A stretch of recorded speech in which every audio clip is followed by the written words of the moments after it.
பூவேஸ் ஸ்டேன்மேன், பங்களா, வால்பாறை. அது தம்பி அவனோட நண்பர் சதீஷ் ஒரு மோட்டிவேஷன் கொடுக்க சொல்கிறாரு. முன்னாடி சொட்டை பின்னாடி முடி இருக்குது, ரொம்ப கவலைப்பட்டுக்கிற. கல்யாணம் ஆகிடுச்சு நீ என்ன கவலை? கல்யாணம் ஆகிடுச்சு, நீ கவலைப்பட தேவையில்லை. சரியா? நிறைய பேர் மேரேஜ் பண்ணுறதுக்கு தான் கவலைப்பட்டுருப்பாங்க. கவலை இல்லை, நீ வேட்டுக்கு வேலைக்கு போ. சுற்றி முள்ளையும் சொட்டையானாலும் நல்லது. இதெல்லாம் ஸ்டைலு, மாடலிங்கு. சரியா? எல்லாம் மொட்டை அடிச்சுட்டே ரவுண்ட் அடிச்சுட்டு கிடக்குறாங்க. உனக்கு என்ன, ஜாலியாக ரவுண்ட் அடிச்சுட்டு போ. சரியா? நான் தலை சீவிர வேலை மிச்சம், ஜாலியாக இருக்கலாம். நானெல்லாம் வந்துட்டு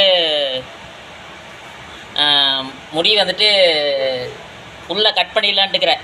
2 மாதத்துக்கு ஒருக்கா, 1 மாதத்துக்கு ஒருக்கா, 50 நாளைக்கு ஒருக்கா முடியை எதுக்கு வெட்டிக்கிட்டு? கரெக்டாக எல்லாம் நீட்டாக வெட்டிக்கிட்டு நீட்டாக அழகாக அப்படியே வீட்டில் ஸ்டைலே இதெல்லாம். மீசை தாடிவே எடுத்துடுறாங்க, முடி சொட்டையாக இருந்ததுன்னா எல்லாமே எடுத்துரு. அவ்வளோதான், நல்லதான். நீ வந்துட்டு ரொம்ப பெருசாக ஒன்றும் ஃபீல் பண்ண வேணாம். சரியா தம்பி? வாழ்க்கை நல்லாயிருக்கு, நீ வேலை பாட்டுக்கு வேலை செய்ய. சரியா? ஒரு சிலரெல்லாம் வந்து முடி நிறைய விழுந்தா பணக்காரன்னு நினச்சிக்குவாங்க. பார்த்து அதுக்கு மட்டும் கேர்ஃபுல்லாக இருந்துக்கோ. சரியா? சொட்டையாக இருக்குது, ஆள் வந்துட்டு பணம் வச்சுருக்கான்னு சொல்லிட்டு நிறைய பேர் பழகுவாங்க. பாசமாக பழகினாலும் சரி, கொஞ்சம் பார்த்து பழகிக்கும். சரியா? இந்த மாதிரி சுற்றியில் ஏகப்பட்டது, நம்ம சுற்றி ஏகப்பட்டது வந்துட்டு கிடக்கு.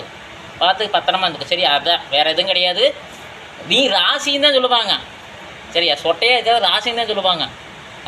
ஒரு உனக்கு மனசு கஷ்டம் இல்லை, உங்கள்கிட்ட காசுக்குன்னு சொல்லிட்டு ஓடியாருவாங்க. சரியா? நீ கவலைப்படாத. சரியா தம்பி? சதீஷ் சொன்ன அப்படியா தான்.